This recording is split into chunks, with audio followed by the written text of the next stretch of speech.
Kažu da su ljudi živjeli bez države milionima godina, također i bez religije.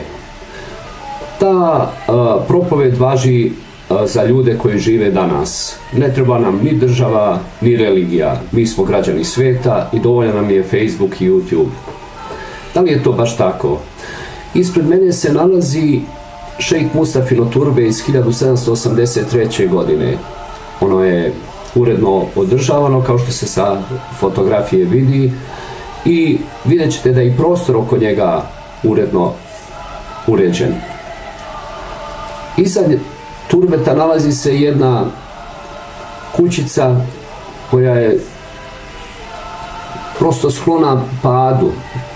Ona liči kao neki bespravno podignut objekat, za razliku od prostora u kome je sve uređeno.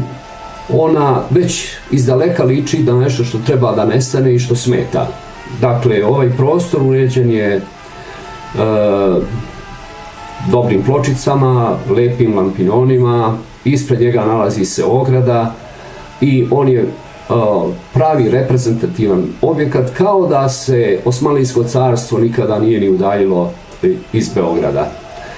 A šta predstavlja ovaj objekat o kome želim nešto da kažem? On predstavlja sedište prve srpske vlade u kome ona zasedala od 1807. do 1813. godine, dakle kada se odvijao prvi srpski ustanak i kada se sticalo prvi elementi slobode.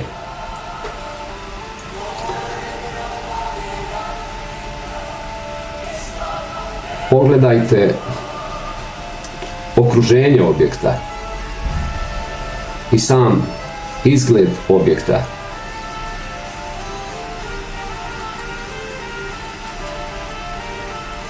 I sa ove druge strane objekat je ukrašen prema kulturi u kojoj živi srpska omladina.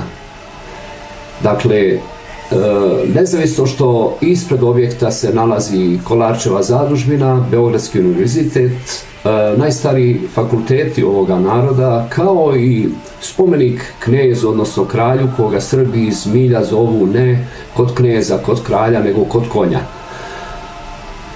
Gledajući sve ovo, možemo da zaključimo da smo nemarni prema temeljima srpske slobode i ljudima koji su je doneli.